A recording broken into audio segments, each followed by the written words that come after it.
രാവിലെ തന്നെ വേറെ പണി ഒന്നുമില്ലാത്തതിനെ കൊണ്ട് എന്തെങ്കിലും പണിയൊക്കെ വേണ്ടേ, അതൊക്കെ അടുത്ത്. പിന്നെ കുളി ഒഴിവാക്കിയിട്ട് ഒരു പണിയില്ല കേട്ടോ, അത് ഇമ്പോർട്ടൻ്റ് ആണ്. അപ്പം ഞമ്മക്കിന്നൊരു ചമ്മന്തി ഉണ്ടാക്കാം. വീട്ടിലെ പച്ചമുളക് വെച്ച് ഒരു ചമ്മന്തി ഉണ്ടാക്കാം. പനിയൊക്കെ കഴിഞ്ഞിട്ട് ഭയങ്കര ഒരു മാതിരി.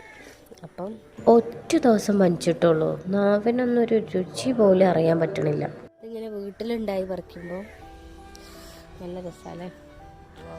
ഇനി ഇത് ഉപയോഗിച്ചിട്ട് നമുക്കൊരു മാങ്ങ ചമ്മന്തി ഉണ്ടാക്കാം.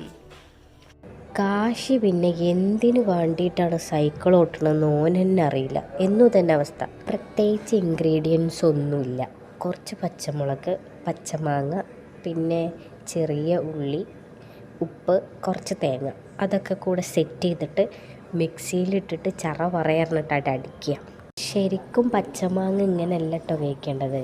അരിഞ്ഞിട്ടിട്ട് ഉപ്പും മുളകും മല്ലിപ്പൊടിയും കുരുമുളക് പൊടിയൊക്കെ ഇട്ടിട്ട് നല്ലോണം വെളിച്ചെണ്ണ അങ്ങോട്ട് ഒഴിച്ചിട്ട് അത് കുഴക്കുക. അതിൻ്റെ ഒരു ടേസ്റ്റ് എന്ന് പറഞ്ഞാൽ വേറെ ലെവലാട്ടോ. പിന്നെ ഉച്ചക്കത്തെ ചോറിന് ഈ ചമ്മന്തി തന്നെ ധാരാളം കേട്ടോ, ഭയങ്കര ടേസ്റ്റാണ്.